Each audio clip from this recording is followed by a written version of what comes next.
3장 1절에서 3절까지는 예수님이 십자가에 태어나면서부터 십자가에 걸어가시기까지 이제 예수님의 삶과 상황과 배경에 대해서 그분의 외모라 함은 그분의 우리로 얘기하는 그 외모뿐만 아니라 사회적인 탄생과 성장의 배경이 되는 가정, 가문에게까지 포함되는 그 외모에 대한 부분들을 말씀하셨고, 그 다음에 4절부터 6절까지는 십자가에 달리셔서 맞으심부터 시작해서 십자가에 달리시는 그 모든 사건이 우리를 대신해서 그렇게 당하신 사건이다, 대속의 사건이다, 이 부분을 말씀하시는 것입니다. 그런데 7절부터 9절까지 다시 한번 십자가로 가시기까지 예수님께서 당하신 일에 대해서 다시 한번 말씀하세요. 1절부터 3절까지는 배경에 대해서 말씀하셨다면 7절부터 9절까지는 그 과정이 얼마나 부당한 그런 사법 시스템 가운데서 고소 가운데서 이루어진 것인지를, 그리고 얼마나 악한 그 지경 가운데 당하신 것인지를 말씀하고 계십니다.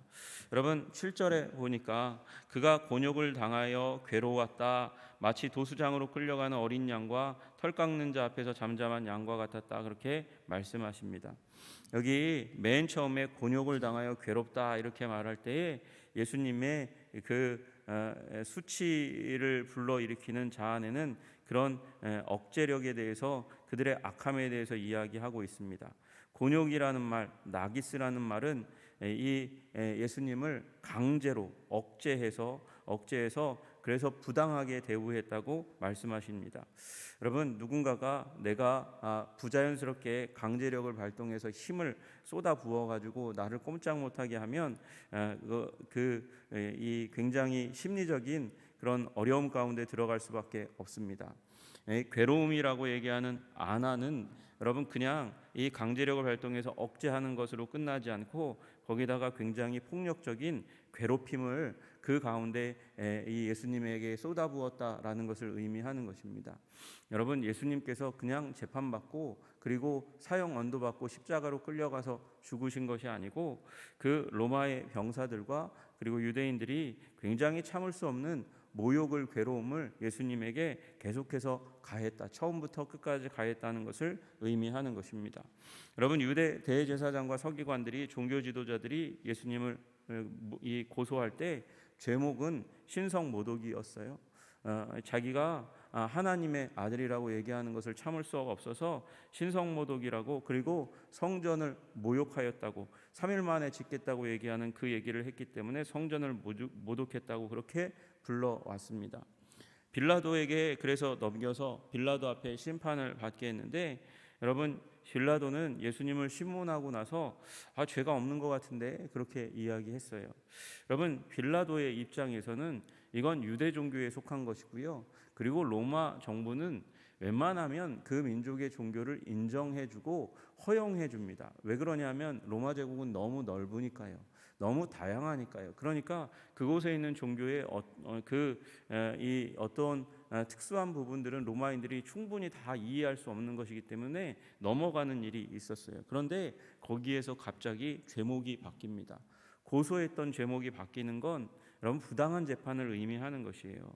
그때에 빌라도가 예수를 놓으려고 힘썼으나, 요한복음 19장 12절에 그렇게 말씀하세요. 빌라도가 예수를 놓으려고 힘을 썼대요. 그런데 유대인이 그 순간 소리를 질러 이렇게 얘기합니다. 이 사람을 놓으면 가이사의 충신이 아니니이다. 무릇 자기를 왕이라 하는 자는 가이사를 반역하는 것이니이다. 이렇게 얘기하면서 갑자기 예수님이 정치범으로 돌변하게 됩니다. 여러분, 그러니까 정치범인, 혁명을 꿈꾸고 있는, 로마 정부에 대해서 혁명을 꿈꾸고 있는 자를 그냥 두면 당신은 충신이 아니다, 반역자와 같은 마음을 품은 자라, 그렇게 고소하는 것을 참을 수가 없어서 이제 가이사가 결국 예수님을 십자가에 내어주는 일이 일어나게 되는 거죠. 여러분, 그래서 예수님이 수치를 당하십니다. 여러분, 우리 7절에 나와 있는 대로 그 곤욕과 괴로움 가운데 예수님은 끌려가시는데 입을 열지 않았는데, 입을 열지 않은 그 예수님의 모습이 마치 도수장으로 끌려가는 양과 같았다, 그렇게 말씀하고 계세요. 여러분, 여기 나와 있는 양은 그 6절에 나와 있는 양과 다른 단어로 쓰여져 있습니다. 여러분 이 앞에 있는 양은요 촌이라는 그 히브리어로 되어 있어요. 그 양은요 멸망의 길인지도 모르고 계속 탐욕을 추구하다가 길 잃고 방황하고 낭떠러지에 떨어지고 또는 함정에 떨어지고 또는 들짐승의 먹이가 되는 어리석은 양을 이야기하는 것입니다. 그런데 여기 이 7절에 나와 있는 양은 이 제사장에 의해서 희생당하는 양에 대해서, 특별히 유월절의 어린 양 또는 번제의 어린 양에 쓰이는 그런 단어로 쓰이고 있는 것을 우리는 보게 됩니다. 여러분, 예수님이 우리를 대신해서 죽으신 줄로 믿으시기를 주님의 이름으로 축복합니다. 세라는 단어가 여기에서 사용되었고요. 그 다음에 털 깎는 자 앞에서 잠잠한 양이라는 단어는 라헬이라는 단어로 쓰여져 있습니다. 여러분, 여기 이 도수장에 끌려가는 양은 죽음을 직면하는 양이죠. 죽으러 끌려가는 양입니다. 예루살렘에 죽을 것을 아시면서도 굳게 결심하시고 흔들리지 않고 예수님은 예루살렘으로 올라가셨고, 또 겟세마네에서도 저항 없이 자신의 몸을 적들에게 맡기셨습니다. 억울하고 부당한 고난과 죽음인 줄 알지만 예수님은 입을 열지 않고 불평 없이 묵묵히 희생 제물이 되시기 위해서 십자가로 끌려가셨습니다. 여러분, 여기 털 깎는 자 앞에서 잠잠하다라고 얘기할 때 잠잠하다는 말은 이 원래 원어가 알람이라는 단어거든요. 그러니까 알람이라는 단어는 곡식단을 동여맬 때 쓰는 단어가 알람이라는 단어예요. 그러니까 예수님은요 잠잠하게 자신의 입을 동여맸습니다. 곡식단을 끈으로 동여매듯이 자신의 입을 동여매고 아무 말도 하시지 않은 그런 양이라고 그렇게 말씀하고 계세요. 여러분, 그렇게 당하신 예수님의 수치가 죽음으로 질질 끌려가는 것이었고, 털 깎이는 것 같이 그렇게 옷을 벗겨지는 것이었습니다.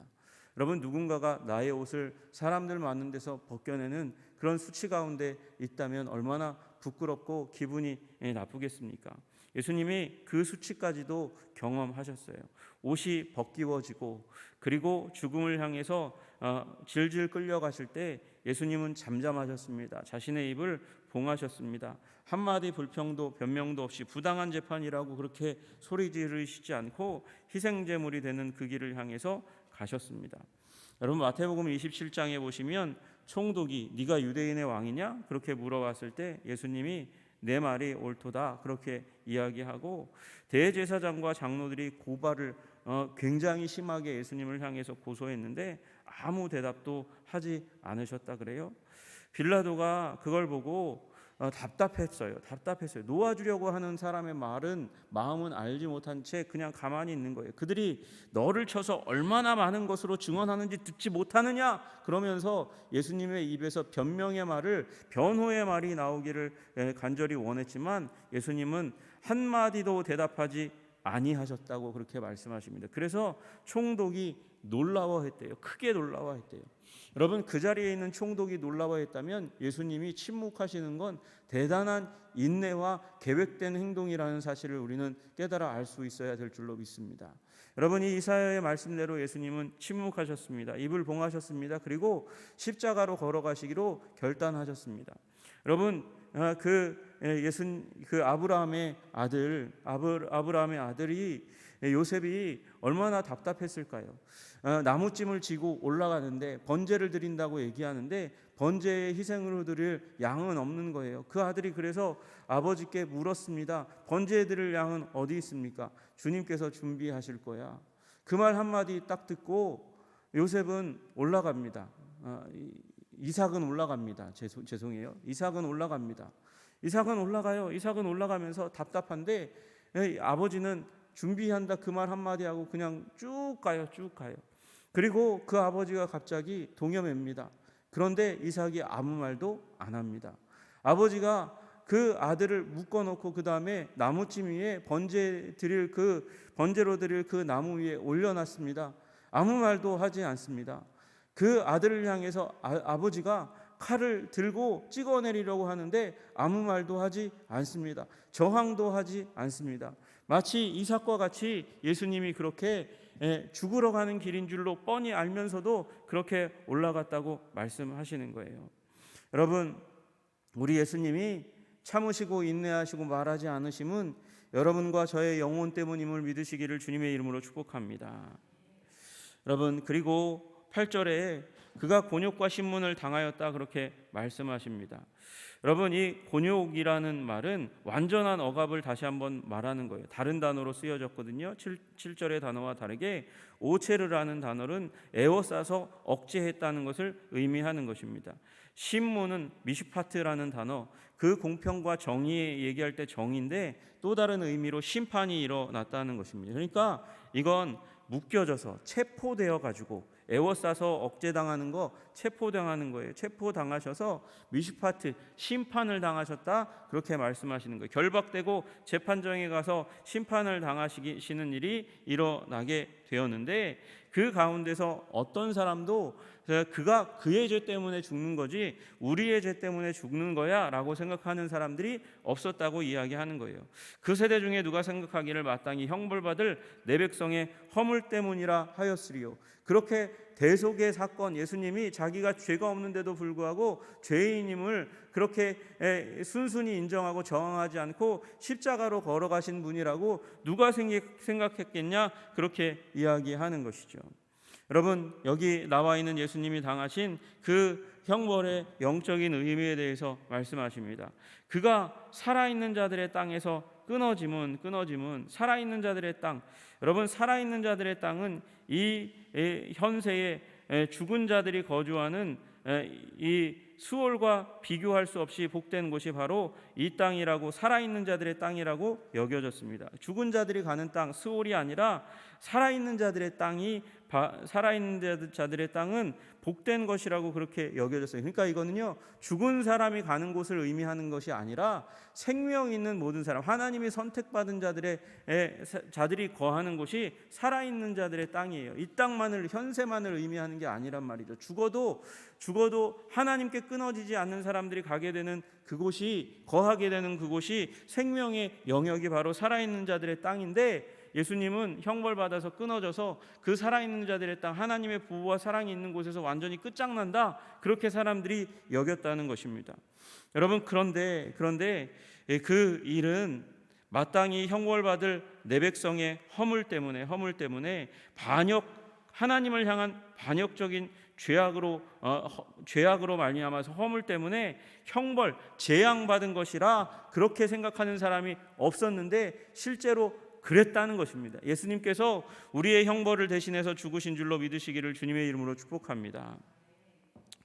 여러분, 그 가운데서 우리 예수님은 강포를 행하지 않았다, 입에 거짓이 없었다 그렇게 얘기합니다. 위기를 만나면, 너무도 감당하기 힘든 위기를 만나면 사람들은 둘러댑니다. 그게 우리의 본성입니다. 누군가가, 우리의 윗사람이 죽을 위기도 아닌데 협박하거나 또는 그렇게 우리를 향해서 오게 되면, 겁주는 모습으로 오게 되면 우리 입에서 술술술 어떻게 머리가 그때는 굉장히 빨리 돌아가잖아요. 그래가지고 변명을 만들어내고 거짓말하고 둘러댑니다. 진리를 말하지 않습니다. 그게 우리의 인간됨의 본성입니다. 그런데 예수님은 그 입에 거짓이 없었다 그렇게 말씀하시고, 우리 강포를 행하지 않았다, 우악스럽게 사납게 포악하게 거칠게 반항하지 않았다라고 이야기합니다. 여러분, 여기 강포라는 단어는 우리가 성경 가운데서는 우리 강의할 때 잘 이제 말씀드리지 않는 그런 단어지만 여러분이 한 번쯤은 들어보았을 말씀이에요. 하마스라고 얘기하는 단어예요. 이슬람의 극단주의 단체 중에 하나가 하마스잖아요. 그들이 상징하고 있는 단어가 무엇입니까? 우악스럽게 강력하게 우리를 지키겠다 그렇게 얘기하는 거잖아요. 근데 예수님은 그런 강포를 베풀지 않았고 거짓도 없었다라는 것입니다. 여러분, 예수님이 힘이 없어서, 정당성이 없어서 그런 것이 아니라 우리를 위해서 죽으시기로 결정하시고 십자가로 걸어가시기로 결정하셨기 때문에 그렇게 하신 줄로 믿으시기를 주님의 이름으로 축복합니다. 그래서 그분은 결국 그 무덤이 악인들과 함께 있었습니다. 악인들과 함께 있었다 이렇게 얘기하는데, 여러분, 여기에 악인들이라고 되어 있잖아요. 그러니까 악인들이 한 사람이 아니라 두 사람 이상인 악인들과 함께 그렇게 무덤 가운데 있었다, 그렇게 말씀하고 있는 거예요.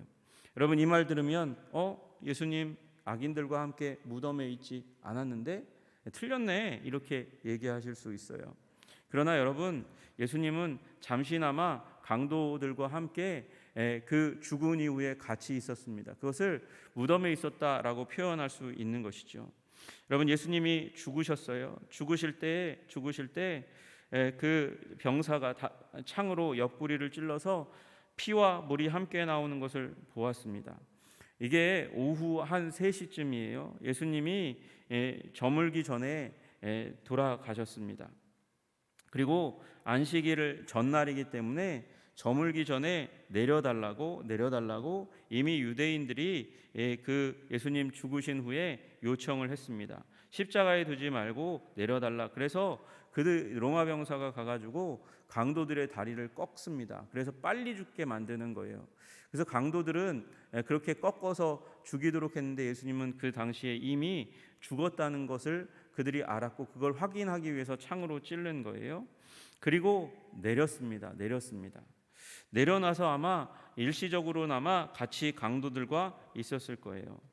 여러분, 그 마가복음 15장 42절에 보시면 안식일 전날 저물었을 때에 요셉이 아리마대 요셉이 와서 당돌이 빌라도에게 들어가, 당돌이라는 말을 쓰고 있습니다. 예수의 시체를 달라, 그래서 예수님의 시체를 받아와 가지고 그 다음에 자신의 묘지 가운데 예수님을 장사 지냅니다. 그러니까 잠시나마 내려가지고 그 죄인들 강도들과 함께 두었습니다.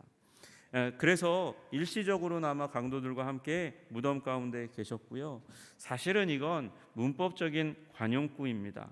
여러분, 오히려 이 구절로 이해하는 게 더 맞는 거예요. 그게 뭐냐면 이 관용어구, 이 단어의 의미는 그의 무덤이 악인들과 함께 있었으며라고 얘기하는 그 단어는 악인들처럼 취급당하고 악인들처럼 죽었다는 뜻입니다. 예수님은 죄인으로 간주되어서 죄인으로 죽음 당하셨다는 거예요. 유대 종교자들에 의해서 행악자 중 하나로 여겨져서 예수님께서 죽으셨습니다. 우리 강도들과 함께 예수님께서 그렇게 죄인들로 취급당하시고 죄인들로 죽으셨다는 것을 의미하는 이 관용어구 가운데서 너무 흔들리지 마시기를 주님의 이름으로 축복합니다. 예수님 그렇게 말씀 그대로 성취하셨습니다. 그리고 나서 그 뒤에 있는 단어, 그가 죽은 후에 부자와 함께 있었도다. 그 죽은 후에 부자와 함께 부자의 무덤에 놓이게 되는 일이 일어나게 됩니다. 마태복음 15장 46절에 요셉이 세마포를 싸서 예수를 내려다가 그것으로 싸서 바위 속에 판 무덤에 넣어 두고 돌을 굴려 무덤 문에 놓음에, 그렇게 말씀하고 계십니다. 여러분, 사실은 이것도 참 재미있는 얘기입니다. 예수님 당시의 십자가는요, 전시품이었어요. 이렇게 로마 정부에 반항하면, 거역하면 이렇게 처참하게 죽는 거야 라는 걸 보여주기 위해서 로마가 페르시아 제국의 사형제도를 발전시켜서 사용한 것이 십자가형입니다. 그래서 그냥 십자가 위에 두는 거예요. 그러면 들판에 버려진 짐승들이 그것을 탐내고 그 시체를 먹으려고 그 아래로 모여드는 일이 일어나고, 그리고 살을 파먹는 새들이 달려와가지고 날아와가지고 그리고 살을 파먹는 일이 일어났습니다. 죽은 자를 그 처참하게 고통 가운데 죽일 뿐만 아니라 죽은 자를 모독하는 행동이 바로 십자가였습니다. 근데 예수님은 내려주셨고 부자들의 무덤 가운데 들어갔다는 것입니다. 여러분, 아리마대 요셉이 자신의 묘지에, 부자인 그의 묘지에 예수님을 모셨어요. 예우했어요. 그래서 결국 이 예언까지도 이루어지게 되었습니다. 여러분, 700년이라는 시간은 어마어마하게 긴 시간입니다. 우리가 쉽게 얘기하니까 700년이지만 여러분, 700년은 고려시대까지 거슬러 올라가는 그 장구한 세월을 의미하는 겁니다. 여러분, 불과 몇 달 전에 대선의 결과를 마치는 그 단순한 하나, 50%의 이 사람 아니면 저 사람, 그 정도의 예언도 마치면 사람 용하다고 얘기하면서 사람들이 몰려드는 게 이 땅의 그 현상입니다. 그런데 700년이 넘은 그 세월 가운데 유대의 이 처형의 방법은 돌을 던져 그 돌에 맞아 죽도록 하는 것이 사형의 방법인데 불구하고 그분이 어떻게 속박되고 그리고 부당한 재판을 받고 그 가운데 어떻게 죽을 것인지 옷이 벗겨지는 그 수치를 당하면서 그러면서 도수장에 끌려가듯이 끌려가면서 사람들의 강압과 그리고 괴롭힘을 받고 강도들과 함께 죽임당하고 그의 묘지가 어디가 될 것인지 부자들의 무덤 가운데 무덤 가운데 들어가실 것인지 그런 것까지도 다 마친 부분이 바로 오늘 본문인 것입니다. 여러분, 이 예언의 말씀 가운데 예수님이 이미 계획되어진 분이시고 그 계획대로 이 땅 가운데 오셨고 그 목적은 여기 우리 지난 시간 우리가 4절에서 6절에서 본 것처럼 우리 대신해서 우리의 자리 가운데 우리를 위하여 죽으신 위대한 대속의 사건임을 믿으시기를 주님의 이름으로 축복합니다.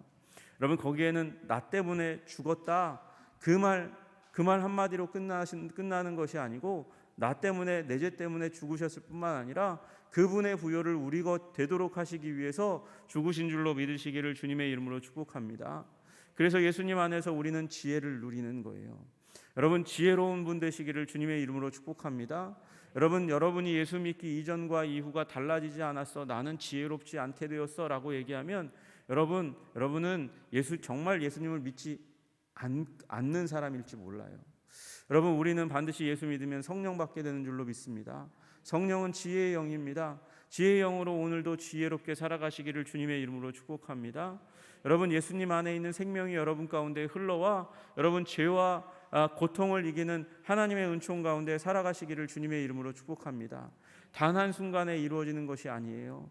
여러분, 우리의 영혼의 구원, 그 영혼의 구원을 이루기 위해서 우리는 그냥 이 꼬라지대로 이렇게 살아가는 것으로 끝나는 사람이 아닌 거예요. 우리는 주님께서 죽으심으로 말미암아 우리가 죽을 그 범죄에서 용서함을 받고 천국의 백성으로 용납되는 칭의, 하나님의 의가 덧입혀지는 위대한 칭의의 사건을 경험하게 됩니다. 거기서 끝나지 않고 우리가 하나님을 바라보고 소망하는 믿음 가지고 하나님께 나아가는 순간마다 하늘의 은총으로 거룩하심으로 우리를 거룩하게 하시는 성결의 은혜, 성화의 은혜 가운데 들어가는 거예요. 여러분, 우리가 성화의 은혜를 아무리 높이 이루었다 할지라도 우리는 우리의 자체로는 천국에 들어갈 수 없는 죄인이에요. 우리는 뼛속부터 죄인이니까. 그러나 죽을 때에 주님께서 우리를 영화롭게 하시는 글로리피케이션, 그리스도와 닮게 하시는 최후의 거룩하심이 기다리고 있어요. 그래서 우리는 천국에 들어가는 거예요. 여러분, 우리의 영혼도 그렇게 오랜 시간 동안 하나님께서 그리고 최후의 그분의 만지심으로 우리가 거룩하게 되거든. 우리가 병들게 된 그 질병으로부터 놓이는 것도 시간이 필요한 것이죠. 여러분, 그래서 믿음으로 주님의 치유하심을, 회복하심을 받아들이시고 주장하시는 여러분 되시기를 주님의 이름으로 축복합니다. 그가 채찍에 맞음으로 우리가 나음을 입었다, 내가 나음을 입었다는 믿음을 가지고 여러분 주님 앞에서 기도하고 간구하시는 여러분 되시기를 주님의 이름으로 축복합니다. 그러면 주님의 치유가 우리들 가운데 임할 줄로 믿으시기를 주님의 이름으로 축복합니다. 믿으십시오. 그러면 치유와 회복이 일어나게 됩니다. 여러분, 우리의 육체와 마음과 정신이 회복되는 일이 일어날 줄로 믿습니다. 여러분, 그러면 그것이 이루어지면 무슨 소용이 있겠어요? 어차피 죽을 몸인데. 여러분, 그러나 그 신유의 은혜를 경험하면서 우리의 영혼의 구원이 확실한 것이구나 라고 믿고 깨닫고 더욱더 주님을 확신할 수 있게 되는 줄로 믿습니다. 여러분, 그러니 오늘 나의 고통의 현장 가운데 여러분 그것을 당연한 것으로 여기지 마시고 주님 사랑합니다. 여러분, 왜 안 고쳐주세요? 그러고 소리 지르는 게 방법이 아니고요. 주님의 십자가의 사랑을 나의 것으로 삼아가는 그런 주님을 가까이 하는, 주님을 연인 사랑하는 분으로 나의 삶 가운데 모시고 동행하고 바라보고 그리고 그 사랑에 사로잡히기를 간구하고 소망할 때 우리 가운데 그 생명의 능력이 흘러들어오게 될 줄로 믿습니다. 그 사랑과 은혜를 오늘도 받아 누리시는 여러분과 제가 되기를 주님의 이름으로 축복합니다. 기도하겠습니다. 하나님, 오늘 말씀을 통해서 예수님께서 부당하고 강압적인 재판과 괴로움을 받으셨음을 보게 됩니다.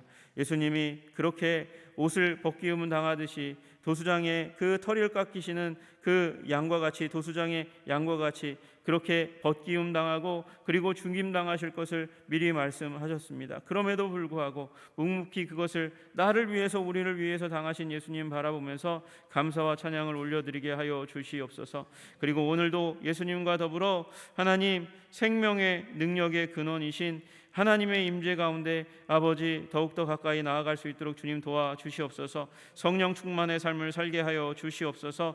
예수님을 주님으로 모시고 우리의 삶의 곳곳까지 동행하여 아버지 주님께서 주시는 치유와 회복의 능력, 천국의 은혜를 아버지 받아 누리는 우리의 한성의 백성들 다 될 수 있도록 주님 도와주시기를 간절히 소원합니다. 주님 이끌어 주시옵소서. 오늘도 그렇게 함께 하실 것을 감사하며 예수 그리스도 이름 받들어 기도드리옵나이다. 아멘.